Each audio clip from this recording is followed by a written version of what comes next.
How's it going, everybody? Chris Card's back through the mail Monday. Happy March. 6 returns for you today. Our first one coming to us from North Texas, Texas, with a return address on it I do not recognize. As I fumble the envelope, let's tear into this, find out who we got.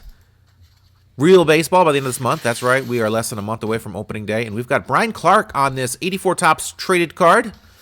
Brian Clark signed very nicely through Pass Pros, $10 a card. Took forever to get to me, and it looks like the card is actually kind of jacked up a little bit here on the corner. It looks like it was bent. And the envelope was in pretty good shape, so I think this was bent at his house. Of course, he had it for probably almost 2 years, so that might have had something to do with it. But Brian Clark, who was a lefty reliever for about 8 years in the bigs, mostly with the Seattle Mariners, had a stint with the Blue Jays and the White Sox as well. Yeah, this took a long time to get back to me. It's bent, and he takes a while to get back to people. That's why I didn't send his other card. I guess I should have sent his other card with him, but maybe he would have bent both of them. So he does have, of course, a base card as well. I didn't send. I sent it separately, thinking I'm not sure if I was going to get this back or not. But hey, hopefully the other one will come back soon because I need these for my set. Bent or not, it is good enough for me. Not, of course, a big enough deal for me to pay more money to get another card signed by Brian Clark and wait that long. Very nice to get this back from Brian Clark. Nice bright white paperboard on that traded set. If anyone wondered why, these were printed in Canada. They were printing, the printing presses were printing overtime in America with the gray cardstock. Of course, the gray cardstock was used on the regular series sets, and they were printing off basketball and football and other junk wax era cards at the time. So these were printed in Canada with white paperboard, which is why the colors are so vibrant and bright as opposed to the base set, which was printed off with the regular gray old paperboard. I'm not sure why they didn't just put the nice paperboard from the beginning, but I guess money probably had a big thing to do with it. But there you guys go, Brian Clark. That's my story on him. And let's move on to return number 2. Capital District for our next return from Maryland. We've got not many cards in here. We've got, looks like 1968 Topps card of Chuck Vincent and Jim Weaver, signed by both. This was sent to Chuck Vincent, signed very nicely there. Chuck with a 13-game Major League career for the California Angels, 28 total plate appearances, 4 total hits, 2 doubles, and yes, 1 home run. And he got lucky on that home run because he actually should have been out on a foul ball that was dropped by Orioles second baseman Bob Johnson, but got a second life due to that error and hit a home run off of knuckleballer Eddie Fisher way back in the day. So always nice to see these guys to get an extreme cup of coffee in the bigs, get at least that one big home run on their stats total. In his case, he got a little lucky in order to get that home run. Nice cards here from Chuck Vincent. Both guys still sign. If you're wondering how long of a career Jim Weaver had, he had about twice as long as a career, meaning he got into about 30 big league games as opposed to Chuck's 13. So relatively speaking, very short career as well for Jim Weaver. I think this is their only. Weaver might have had a card in 69, actually. Let's move on to return number 3. All right, friends, moving right along. Phoenix, Arizona for return number 3. Phoenix, Arizona. And we have one 1972 Topps card that I see, and we got some answered questions, hopefully. We've got Bobby Knoop. Bobby Knoop with a 3-time Gold Glove Award-winning inscription. Bobby Knoop, who is a longtime Angel, only a 8-year career, but spent most of those years with the Angels and went on to almost a 30-year coaching and managing career with the Angels afterwards. 40 years total from 77 to 2019. He was in the coaching ranks or managing ranks. Actually managed 2 games for the Angels in 1994, winning 1 and losing 1. Let's see these answered questions here. Mr. Knoop here, he has no opinion on the new rule changes. Who was your favorite teammate? He says, my wife. How many autographs do you typically receive each week or month? He says, too many. Is there anything out there you would like those that request autographs to know? He said, yes, at 85, make it easier. Do you still follow the game of baseball? Is there a team you root for? He says, every day. So there you guys go. Bobby Knoop, who was a 2013 inductee into the Angels Hall of Fame.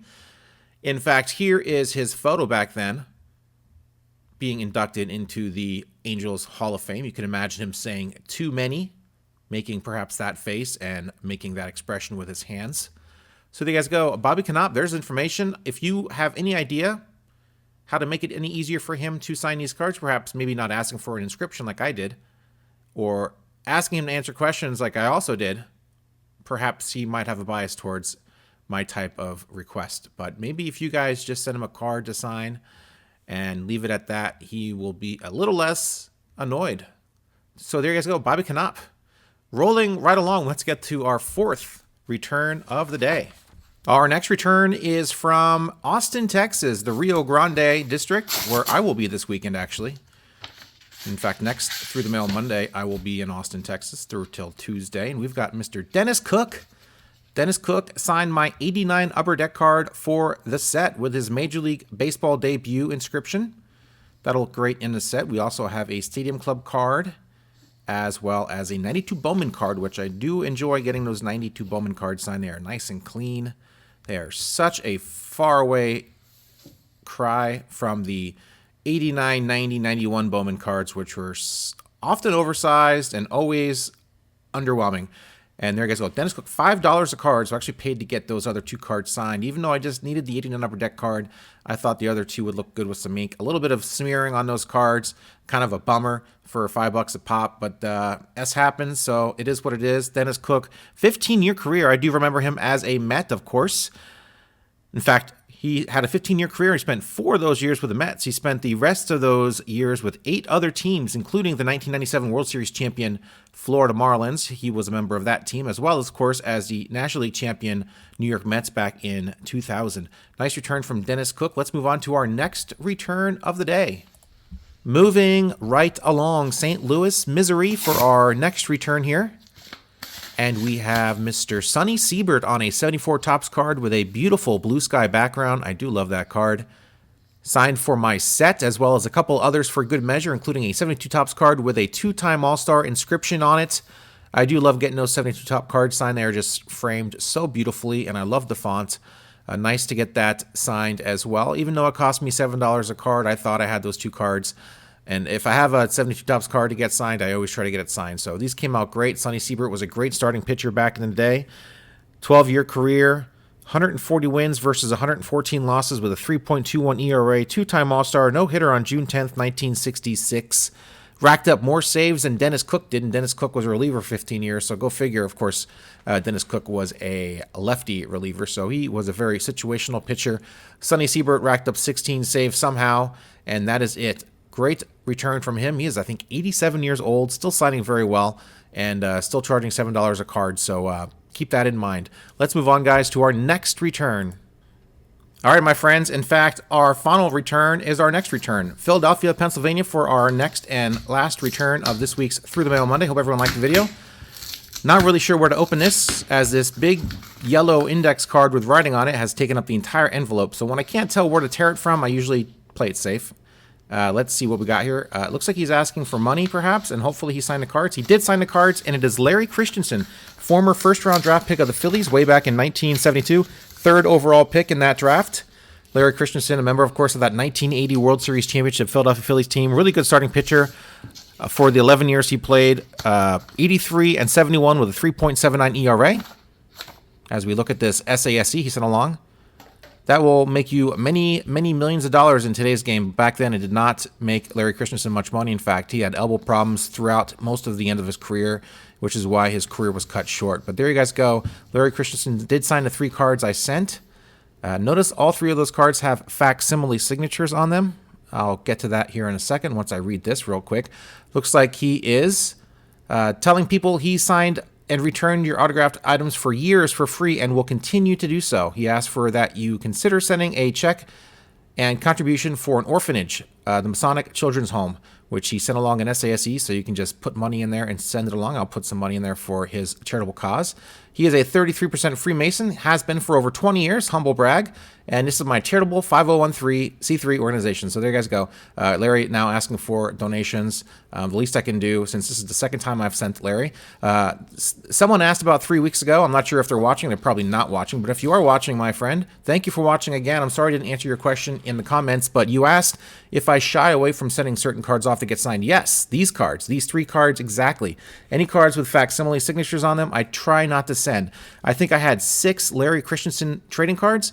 I sent the 3 without facsimile signatures, and these 3 were my TTM fuel box for probably 2 or 3 years. I came across them recently and he was still signing, and it was still free, so I sent these 3 off. So I try not to send off cards like 75 tops that already have signatures on it. As long as I have other cards, of course, that will make much nicer autographed cards, I'll send them off first. So that's that. I didn't answer your question in the comments many weeks ago, and I keep thinking about it, and I thought I'd answer it at the end of this question because this was a good example of someone I sent off to. And like, say, someone like Steve Alboni, you also asked if I send Steve Alboni, I need 3 Steve Alboni cards signed, and he only signs 1 per. I'll wait 6 months to a year to send off another card to him. So I'll wait a nominal amount of time, so maybe he forgets who I am before I send off, say, my 87 tops card to get signed, and then I'll send off my 89 upper deck card to get signed. So with those guys, I generally stick to the cards I'm going after because it's a pain in the neck to nickel and dime these guys every time. You need a certain number of cards signed for sets you're chasing. So that hopefully answers all your questions. And yeah, thank you for watching if you're still watching. And that's it, my friends. That is it for Through the Mail Monday number 267. Put it in the books. Thanks for watching, guys. Of course, spring training is going on right now. I'm really in the funk of my spring training because I watched the first week because I get it on MLB.tv, and then I have T-Mobile. So usually by like March 25th, 26th, 27th, you can sign up for MLB TV for free if you have T-Mobile. Unfortunately, that means you miss all the spring training games for like all of March, which of course I need to watch every game because I'm insane. So that bums me out. I usually, what do I usually do? I don't know what I normally do, but I tend to usually watch them somehow. But I'm not gonna do it this year because I don't want to spend the money. It's like $150 a year. It's like the best value of any of the sport packages, in my opinion, MLB.tv. But I'm going to wait till March when T-Mobile customers can sign up for free. So that's what I'll do.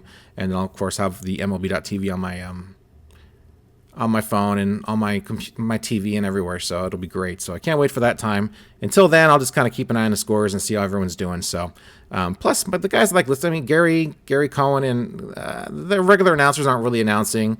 And they do lots of annoying interviews during the game, and it just kind of frustrates me. So, I mean, I'm just thinking about all the negatives about watching spring training. So that's what's keeping me going and not feeling too bad about missing out on all that spring training baseball. So there's that. And then, yes, I'll be in Austin, Texas this weekend. I think I told you guys about a movie me and my wife were involved in last year. We went to some of the filming here in Oregon, and it is making its film debut at the South by Southwest Film Festival this weekend, this Saturday, March 9th. At 3 p.m., it will be making its world debut, and we will be honored guests as financiers, which is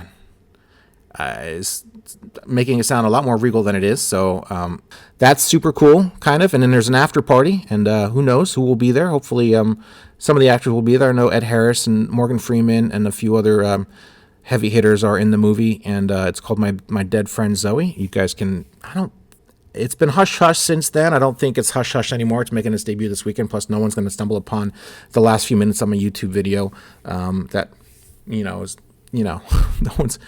one's going to see this and rat me out. So I think the cat's out of the bag now. Movie's in the can, I think. So I'm very excited about the process. Maybe I'll make a video of it one day. I did take some video, and I did show you guys some video clips a few months ago of Ed Harris and some of the other actors that were doing just random things throughout the day, which I thought were interesting and funny. But I didn't actually shoot anything of the movie since we weren't allowed to. But got to script everything with my name watermarked on it, and that's super cool. And yes, I'm thinking about getting some autographs on it. I'm thinking of printing off the first page of the script with the directors. I mean, his phone number's on it, his email's on it. I mean, it's got lots of personal information on it. So I'm not sure the etiquette for getting that stuff signed, but I was thinking of just printing off, because I have a PDF of the file of the script, and so I printed it off. And it's funny, it's got your name watermarked on it, so if you leak it, they know who leaked it, and I don't know what they're going to do to you, but they're going to be mad at you. So, and you're probably not going to get invited to the premiere, so I made sure to keep it under wraps. So I was thinking, my mind, I'm thinking I can get this down there. And being involved with the movie, I'm already getting an autograph script from the director, so there's that. But I'm thinking I can get some maybe other actors or other people involved in the movie to maybe sign the front page of the script if I print it out and somehow take care of it, maybe put it in like an 8x10 top loader and protect it. But then it's, we're going to be dressed fairly nice, I think, and I'm going to be walking around with a top loader in my pants. So and some Sharpies. So I'm not sure, guys. Maybe I'll just play it cool. And would you use a Sharpie or ballpoint? I think maybe a ballpoint pen actually on a piece of paper, on a script maybe. I'm not sure. Like nice blue might look good. But anyway, I digress, guys. I'm totally rambling now, but I'm really excited. We're leaving Thursday. We'll be back Tuesday. So Thursday, Friday, Saturday. Thursday and Tuesday are kind of travel days, but so we'll be there Friday. Saturday is the show. Sunday, Monday, we'll be doing things in Austin, Texas, and San Antonio. Maybe we'll go check some things out there as well. We'll have a car, so we'll be able to get around, and really excited about it. So I'll have, of course, a Through the Mail Monday for you 1 week from today. It'll be in the can. I'll probably do it probably Tuesday or Wednesday before we leave on Thursday, and make sure it's all done and ready to be uploaded on Monday. And then the week after that, hopefully I will tell you of my tales in Austin, Texas, and I'll let you know how that went and what that was like. So pretty excited about it.